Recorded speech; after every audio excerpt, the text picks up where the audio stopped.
Give me your first reaction when you saw yesterday that Micah Parsons was being traded. Oh, I was shocked. The most important player on a football team is the quarterback. The second most important player on a football team is the guy who can negatively affect the quarterback. And those guys are hard to come by. And ever since that guy has come into the league, he has been a dominant player. And you and I have talked about this a lot, Mike, that he's transformative. He changes the whole team. If you think about the Cowboys in 2020, they were 6-10. They weren't a very good team. And then he gets there, along with defensive coordinator Dan Quinn, and all of a sudden they're a different team.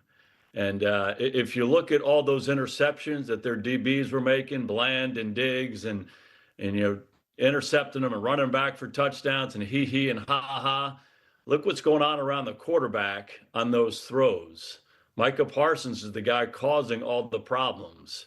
And those guys are hard to come by. If you think about, 4 years, 52 sacks, he and Reggie White being used in the same sentences, he's an impactful player. And I was shocked that they let him out of the building. So based on that, Jason, try to help us understand from as best you can from Jerry's perspective, where Jerry says we're trying to be better and we think we can be stopping the run. No disrespect to Micah, but we can be better. How do you think? How does he make that statement? Yeah, a lot of layers to this decision. By reputation in the building, Mike is a guy who is a good guy. He's not a leader, an elite practice player in training camp when all the fans are there. Once the season starts, not a real good practice player. Just get me to Sunday and I'm going to go play. Some people say better in the first part of the season than the latter part of the season because he's coming off of that really high level, high intensity practice that he's been going through in training camp. And then if you're not practicing hard, you don't play as well in the game as the season goes on. So those are arguments. Not a leader, but not a divisive player either. So the question is, do you want to pay this guy? Do you want to guarantee him, in Green Bay's case, $120 million and pay him $47 million a year? Those are big questions you have to ask.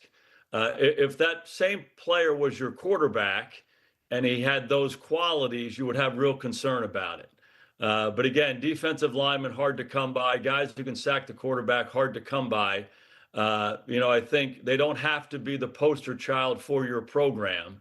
They just have to be someone who's not tearing the program apart. And there's no sense that he was in any way. Again, a good guy, just not a leader and not a great example as a practice player during the season. If you want to make the argument that, hey, we're in a rebuilding phase, the first round picks are really going to change our team. We have 4 over them the next couple of years. And you truly want to make that argument to give up this 26-year-old who's arguably the best defensive player in the league. I don't agree with it, but okay, I got it. That's where you think your program is. If for some reason you made this decision because it got emotional in the negotiation, that, hey, we thought we had an agreement in March and now we don't, and now the owner and the agent can't talk and all of that, and we're mad at each other on both sides, boy, that's a shame. These things happen. There's a business of football. Typically, there's a lot of infighting when you're in a negotiation, but at the end of it, you decide what's best for both parties and you figure it out. And Jerry Jones has done that forever.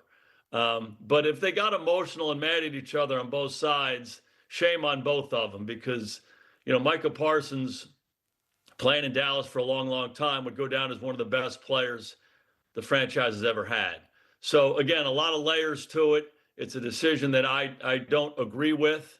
But if they're making arguments that, hey, this is best to rebuild the team over the next few years, I guess I get it. Certainly better for the Packers now, maybe better for the Cowboys later if they do a great job using those first-round picks. Hi, it's Mike Florio. Thanks for watching PFT on YouTube. Hit subscribe for the latest news and analysis from Pro Football Talk.